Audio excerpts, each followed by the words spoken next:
one guy I didn't have too much luck with his injuries was this man with getting his legs burnt off with lava and bloody mutilated, and what else happened? I don't know what happened.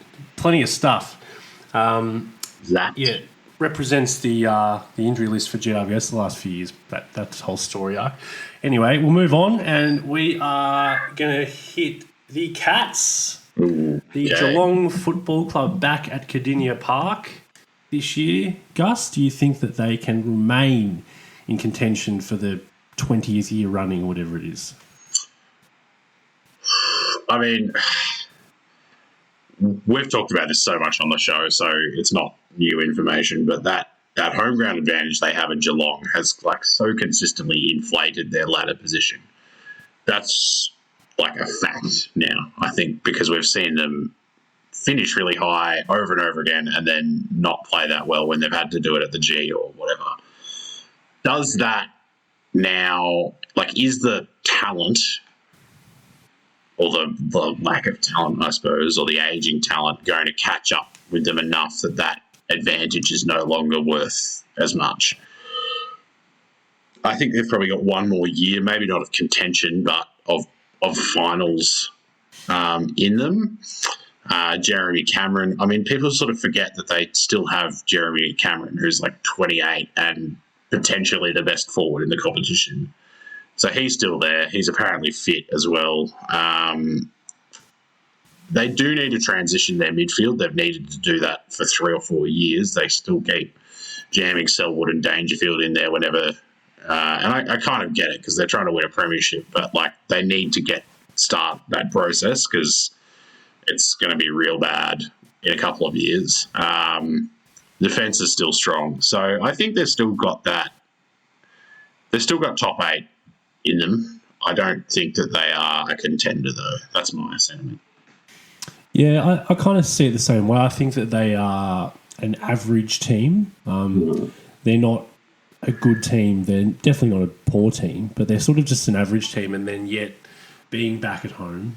And let's not, sell them short. They won a lot of games. Particularly 2020, they made the grand final without playing much footy at home at all. But I don't know whether these home wins will be enough.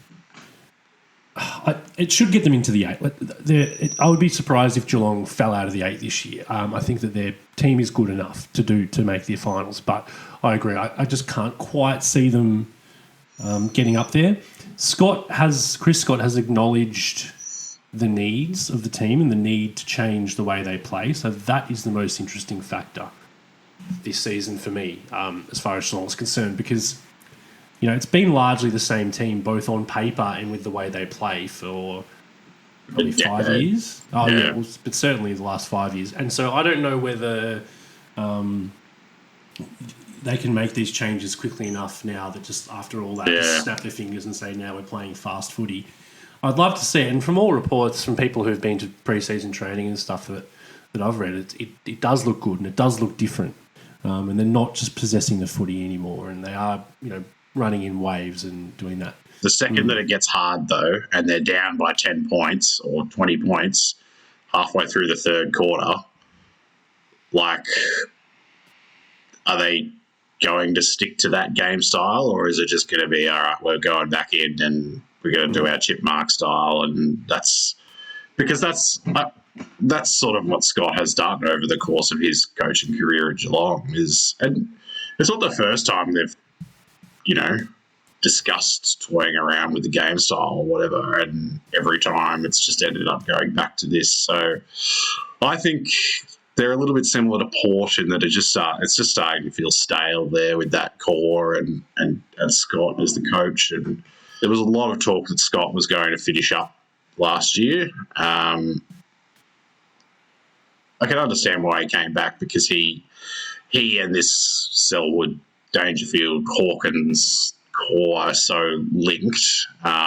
He's coached them for most of their careers, really. But I think there's going to be a change in the shorter term at Geelong in the coaching box, would be my guess. Yeah, and look, you talk about the same sort of players in the midfield. I wonder if any hard calls are going to be made this year to freshen it up.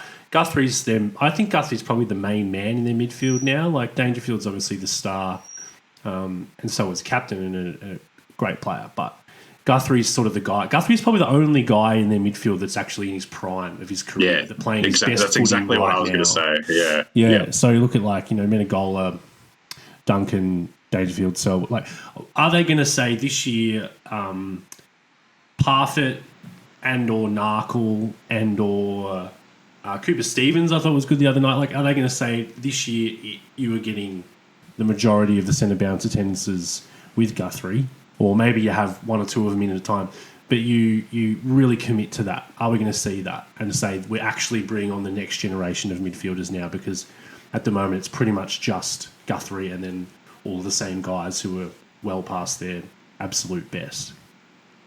All right.